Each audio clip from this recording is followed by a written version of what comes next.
Magbibigay tayo ng idea mga idol no dun sa nag-request sa atin na paano ba daw linisin yung piston. Ayan no. So makikita nyo ang piston mga idol ay meron yung butas no. Bawat kabilaan yan meron yung taga-apat. Minsan 5 pa nga yan eh. Ayan no. 1, 2, 3, 4. Tapos meron siyang dalawa. Kung kaibahan ng AZ ay 3. Kung kaibahan ng AZ meron siyang 3 butas dito pati sa kabila. So dun sa nagtanong sa atin, kakapalit lang daw ng piston ring, bakit nagbabawas pa rin ng langis. So ganito ang gawin mo idol no, para hindi na magbawas ng langis yan.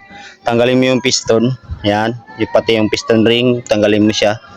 Tapos kung makikita mo, meron yung butas, yan yung 4 na yan. Yan yung 4, 1, 2, 3, 4. So kailangan tusukin mo yan, karayom, gamit ka ng karayom, yan. Para mawala yung bara-bara niyan mga idol. Kasi pag barado yan, possible talaga na magkakain pa rin ng langis yung ating motor. Magbabawas yan pagka ganyan no. Yan, tagos dapat sa likod yan no. Yan, kasi nga barado yan. Kaya yung oil expander ring mo walang langis, halos walang langis na dumadaloy no. So dapat mayroon yan siyang langis dito na pumapasok. Dahil dapat yan yung butas na yan kasi tagos yan hanggang sa loob. Kasi malimit dito pagka yung mga motor natin ay sobra na sa udo. Kaya ganito na ang nangyayari no. Dapat nang maparefresh. Or kung meron kayong pambili ng bagong piston, mas mainam, di ba? Yan, tagos lahat dapat yan no. Tagos dapat lahat yung karayom yan sa loob kasi napakahalaga po yan. Yung ganyang butas yan no, sobrang tigas kasi kapal, di ba?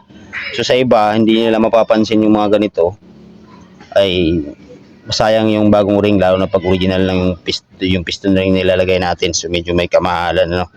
Yan o, tutusukin nyo siya, basta patagusin nyo lahat sa likod. Yan, meron naman yan eh, kailangan may tagos yan, hindi pwede nawala no. Yan, papatagusin lang yan. Ito pa o, yan, na matigas, di ba?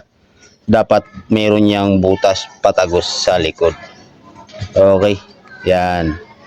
So dapat ganito tayo maglinis ng piston mga idol, para kahit papaano tumagal yung pinaka piston ring.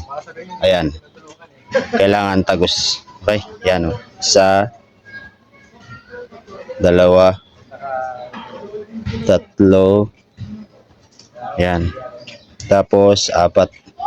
Yan ang pinakamahalaga na mamalinisan. So ganun din dito mga idol sa kabila, sa intake at saka exhaust, kasi ito eh, meron itong mga butas doon sa pagka tinanggal mo yung oil expander ring.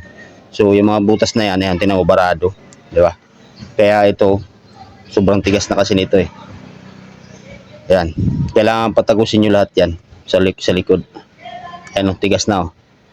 Okay, so yun lang mga idol no. Sana nakabigay tayo ng idea. Kailangan ganito lahat yan, tutusukin nyo siya ng karayom para tumagos yung butas niya at masuplayan siya ng langis dito sa kanyang piston ring or oil expander ring. Okay, yan. So napakahalaga kasi ang langis ng oil expander ring kasi yun yung magbibigay sa kanya ng play at dudulas lang siya.